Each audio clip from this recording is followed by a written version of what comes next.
শেখ হাসিনা ব্যক্তিগত জীবনে খুবই সাহসী এবং তার সাহস প্রমাণিত।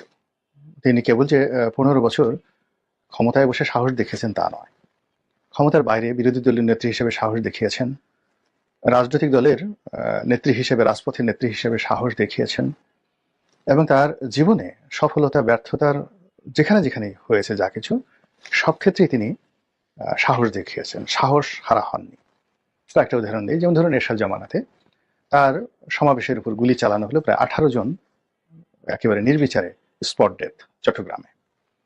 তো তিনি সাহস হারাননি, সেই এরশাদের সঙ্গে লড়াই করেছেন, সংগ্রাম করেছেন, আবার রাজনীতির প্রয়োজনে সেই এরশাদের সঙ্গে বন্ধুত্ব করেছেন, পলিটিক্যাল প্রয়োজনে। তো কাজেই তার এই যে সাহস এবং কৌশল, এবং সেই এরশাদকে ছলে বলে কৌশলে একেবারে কবরে যাওয়া পর্যন্ত যেভাবে তিনি তাকে রাজনীতি শিখিয়ে দিয়েছেন, তাহলে ওই যে 18 জন মানুষকে গুলি করে হত্যা করার যে পরিকল্পনা, তো সেটা তাকে আজীবন একেবারে মৃত্যু পর্যন্ত তাকে কিন্তু তাড়িত করেছে এরশাদ সাহেবকে। This is Sheikh Hasina.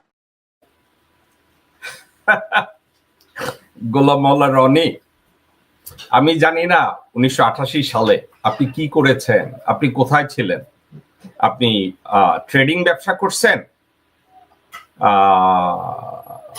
ভারতের মাল বাংলাদেশে এসে চোরা কারবারি করছেন, নাকি ডানে বায়ে লেখাপড়া করছেন, কোথায় কি করছেন আমার ধারণা নেই। 1988 সালের এই হত্যাকাণ্ডের কথা আপনাকে আমি বলি। মির্জা রকিবুল হুদা ছিল তখন চিটাগংয়ের পুলিশ কমিশনার এবং 1988 সালে ওখানকার ডিসি ট্রাফিক এবং জেলের police superintendent, general officer commanding, এদের ম্যাক্সিমাম লোকজনদেরকে আমি ব্যক্তিগতভাবে চিনি এবং চিনতাম। এখন আপনাদেরকে আমি বলি 1988 সালে, 87 সাল 88 সালের দিক থেকে এরশাদ সাহেবের সাথে ইন্ডিয়ার একটা টানন পোড়ন যাচ্ছিল। কারণ এরশাদ সাহেব তার তো এমনি দ্বিচারিতা আছে। এই একটা লোক ভারতের প্রথম উল্লেখযোগ্য দালাল হিসাবে, বাংলাদেশে খুনি হিসাবে তাকে পাঠানো হয়। সে হচ্ছে রয়ের তৈরি করা কার্লোস, যে বাংলাদেশে এসে শেখ মুজিবুর রহমানকে খুনের দায়িত্ব নিয়েছিল এবং জিয়া রহমানকে খুনের দায়িত্ব নিয়েছিল এরশাদ সাহেব।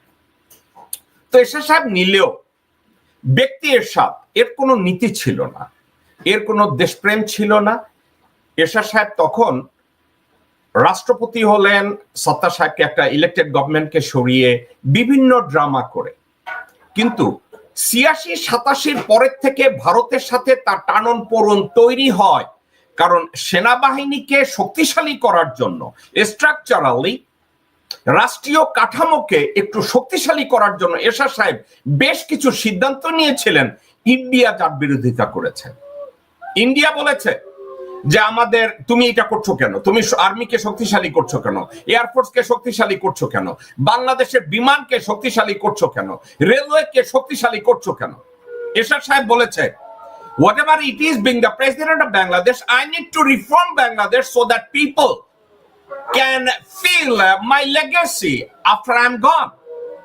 আচ্ছা, তারা এই কাজটা করেছে। এরশাদ সাহেব ওই সময় কিছু ভালো কাজ করে তার একটা লেগেসি তৈরি করতে চেয়েছিল, যার জন্য ইন্ডিয়ার সাথে তার মনোমালিন্য, খোঁচাখুচি যা কিছু হচ্ছে। দর্শকবৃন্দ, আরো একটা জিনিস আপনাদের দৃষ্টি আকর্ষণ করে বলছি।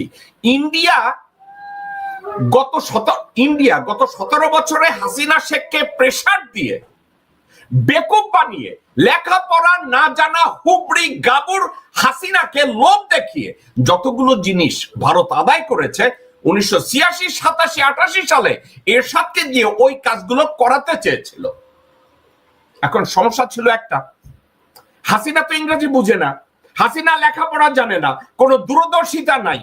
সে তো ভারতের কোনো কাগজ পেলে না পড়ে না দেখে সে সাইন করে দেয়।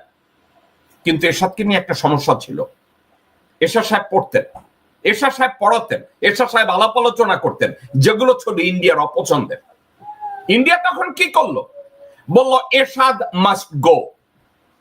এরশাদকে সরানোর জন্য তারা সন্তু লারমাকে চট্টগ্রামে তার পাছায় বারুদ দিয়ে আগুন জ্বালায় দিল। সন্তু লারমা চিল্লানো শুরু করলো হিল ট্রাক্সে। বিরোধী দল আওয়ামী লীগ, বিএনপি সবার পিছনে পয়সা খরচ করা শুরু করলো, বামপন্থীরা চিটাগংকে জাহান্নাম বানায় ফেলাইলো। তারপরে কি করলো? হাসিনা শেখ ঢাকায় এবং চিটাগংয়ে একটা এক্সাম্পল তৈরি করতে গেলেন বিশ্ব দৃষ্টি আকর্ষণের জন্য। যেটাকে সে করেছিল বিশ্বের দৃষ্টি আকর্ষণ করতে, প্রমাণ করতে চেয়েছিল, এরশাদ গণহত্যা করেছে 1988 সালে।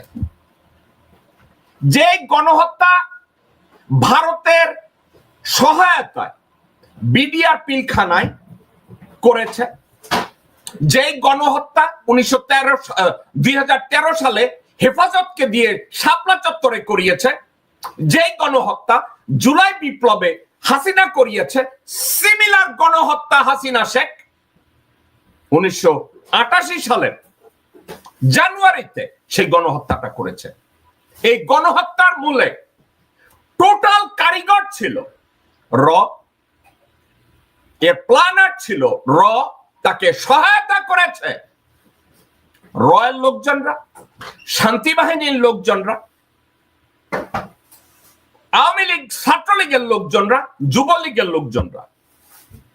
এমন ভাবে করেছে, তাদের প্ল্যান ছিল 24 পদাতিক ডিভিশনের হেডকোয়ার্টারে অ্যাটাক করা। তাদের প্ল্যান ছিল চিটাগং মেট্রোপলিটন পুলিশের হেডকোয়ার্টারে অ্যাটাক করা। তাদের প্ল্যান ছিল চিটাগংকে ঢাকা থেকে বিচ্ছিন্ন করে দেয়া। যেভাবে হাসিনা শেখ হেফাজতের উপরে গণহত্যা চালিয়ে বলেছে তার পরের দিন কোনো গণহত্যা হয় নাই, 10 মিনিটে সব ক্লিন করে দিছে, ঠিক সে ধরনের একটা গণহত্যা হাসিনা নিজে চালিয়েছে চিটাগংয়ে। আপনারা কি জানেন রকিবুল হুদা ভদ্রলোক মারা গেছেন? ভদ্রলোকের সাথে আমার 91 না 92-তে যখন কথা হলো, আমি তাকে প্রসঙ্গটা টানলাম, আমি বললাম বিষয়টা কেমন ছিল। রকিবুল হুদা সরাসরি আমাকে বলেছে রয়ের ইন্টারভেনশন, ভারতের ইন্টারভেনশন আমরা থামাইতে পারতেছিলাম না। আমি বললাম এতগুলো লোক মারা গেল, বলছে আমাদেরকে গুলি করে না, আমাদের ভিতরে ইউনিফর্ম পরিয়ে লোকজন ঢুকিয়ে দেওয়া হয়েছিল।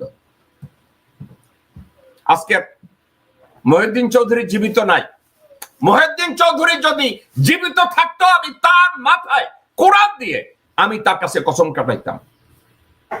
আমি মেয়র মহিউদ্দিন চৌধুরীকে আমেরিকার নিউ ইয়র্কে বসে আমি তার ইন্টারভিউ করিয়েছি। তাকে আমি জিজ্ঞাসা করেছিলাম কি ঘটেছে। ওই গণহত্যার সাথে হাসিনা শেখ সরাসরি জড়িত ছিল, যাকে আজকের গোলাম রনি প্রমাণ করার চেষ্টা করছে সে খুব সাহসী। কারা রইল বোকাপাট, কারা রইল বোকাপাট, ভেঙে ফেল কর রেলপাট, রক্ত জামার শিকল পুজোর ভাষণ বেদি। ওরে ও তরুণ নিশান, ওরে ও তরুণ নিশান, তোর গলায় বিশাল ধ্বংস নিশান, প্রাচীর প্রাচীর ভেদি। কারা